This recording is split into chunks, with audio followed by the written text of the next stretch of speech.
Buongiorno, a common Italian greeting for hello or goodbye at any time of the day. My name is Catherine Sarver and I traveled to Italy the summer of 2012. Today I would like to inform you of Italian etiquette to be aware of before traveling to Italy. The three areas I would like to inform you about are churches, dining, and communication. And again, the three areas are churches, dining, and communication. The first point I would like to make you all aware of is that Italy is full of churches, and many of them contain beautiful artwork and statues. They are also places of worship, so be sure to dress appropriately. Although it is probably very warm outside, shorts, tank tops, and sleeveless garments are taboo in most Italian churches and forbidden in the Vatican. In warm weather, carry a sweater or shawl to wrap around your bare shoulders before entering a church. You should also never bring food or drinks in the church. If you have a cell phone, turn it off before entering the church. It is important to be aware of when photos are not allowed, such as in the Sistine Chapel, due to damage that could be done by flash. Please be respectful of these rules. These rules are especially important to follow at the Vatican, which is the religious and administrative center of the Catholic Church. The second point I would like to inform you all about is the dining etiquette in Italy. When you finish your meal and are ready to go, ask for the check. Unless it is well past closing time, no waiter will put the bill on your table unless you have requested it. It is considered rude of the waiter to put the bill on the table unless the patron has asked for it. Another important rule of dining etiquette is that Italians do not have a culture of sipping cocktails such as Americans. Wine, beer, and other alcoholic drinks are almost always consumed as part of the meal and part of the Italian culture. Public drunkenness is looked down upon in Italy. It is also important to know that tipping is not obligatory or common in Italy. If one tips, it is generally 5%, if that. Waiters and servers in Italy are paid a living wage and are not paid like American servers. Something else to be aware of is that some restaurants have a cover charge that may include water and bread. If there is no cover charge, be aware that you may often have to pay for tap water in Italy. The third point I would like to inform you all about is the Italian phrases and hand gestures.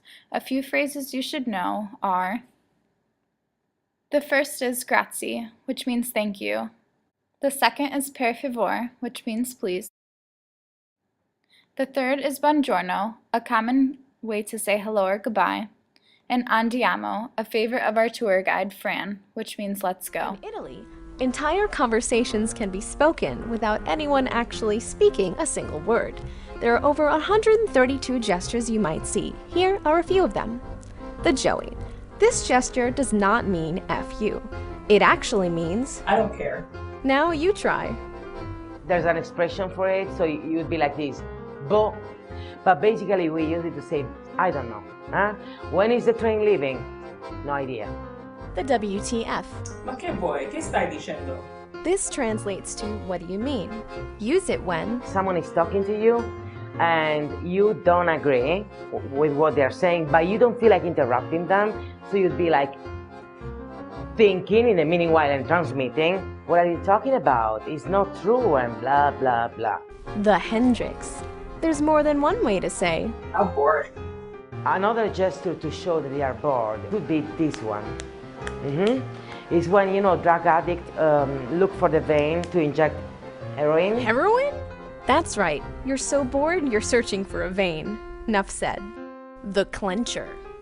This is exactly what it looks like and means just what you'd expect. I'm scared. You would use this gesture also to explain that a disco, a place, whatever, was full. So you say pieno così. So someone could ask you, oh, com'era la discoteca? How was the disco yesterday? Oh, it was full, crowded, right? The creeper. If you're trying to avoid someone, tell your friends to. Pay attention.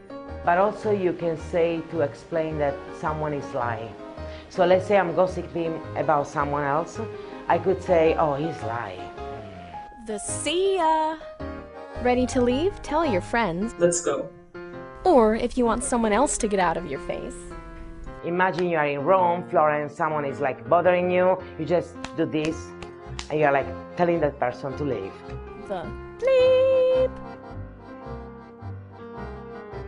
gesture is very bad because it means cuckold. So you see Italians driving in Rome, whatever, Milan, and getting very upset, and they're like, hey, go away. They get angry to other drivers.